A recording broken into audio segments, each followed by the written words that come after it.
It was late fall in 2022 when Bob and Pia decided to investigate Seven Gables Road.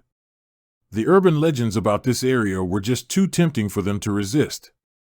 Pia had loved the thrill of the paranormal, and Bob had done a lot of paranormal investigating on his own before they had started seeing each other.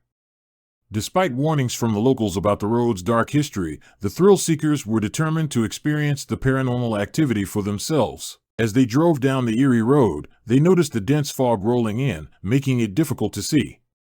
Even though this fog began to slow them up, they decided they would continue with the investigation.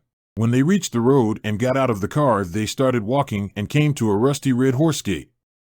They could clearly see a path just beyond the gate, so they knew they needed to get past the gate to enter the part of Seven Gables Road that they wanted to investigate. As they pushed it open, they felt a cold breeze that seemed to whisper their names. Bob and Pia hesitated, but curiosity got the best of them. Pia grabbed Bob's arm and they walked down the path. They reached a clearing where they could see the ruins of an old house surrounded by a sinister aura. As they got closer, they felt an overwhelming feeling of dread.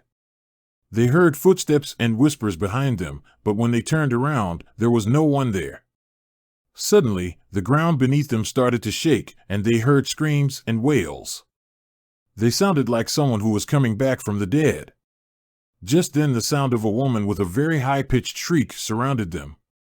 They were filled with panic. They tried to run, but it was as if the path had vanished. Every step that they took, they grew more confused as to where they were. They couldn't see their hands in front of their faces due to the thick fog that surrounded them. Pia told Bob she suddenly felt a little lightheaded and nauseous. Bob did his best to console Pia, but she was visibly shaken and was crying softly. She grew worried that something would happen and they would lose each other in the fog. He held her hand and assured her that he wouldn't let anything bad happen and that he wanted to just get her out of there safely. Even though they were both disappointed that they wouldn't find out the source of whatever was making them so uneasy after the anticipation of their investigation. At the same time, they felt like they were in danger. They stumbled and tripped, and when they finally looked up, they saw the witch who once lived in the house standing before them. Her eyes were filled with anger, and she let out a blood-curdling scream. Suddenly, Bob and Pia were surrounded by a group of marauders who looked like they had stepped out of the 1800s. The marauders were chanting and performing a dark ritual. It seemed as if they were surrounding someone on the ground.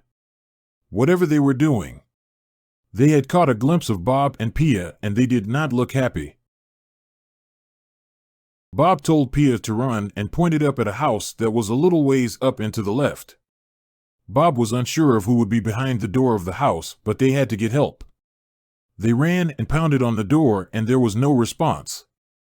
Before they knew it, the couple was trapped inside the witch's house.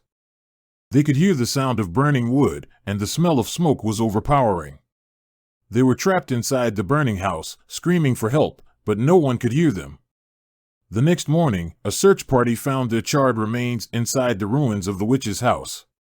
The locals say that their souls still haunt Seven Gables Road to this day, warning anyone who dares to investigate the paranormal site. Please don't forget to like, subscribe, and comment.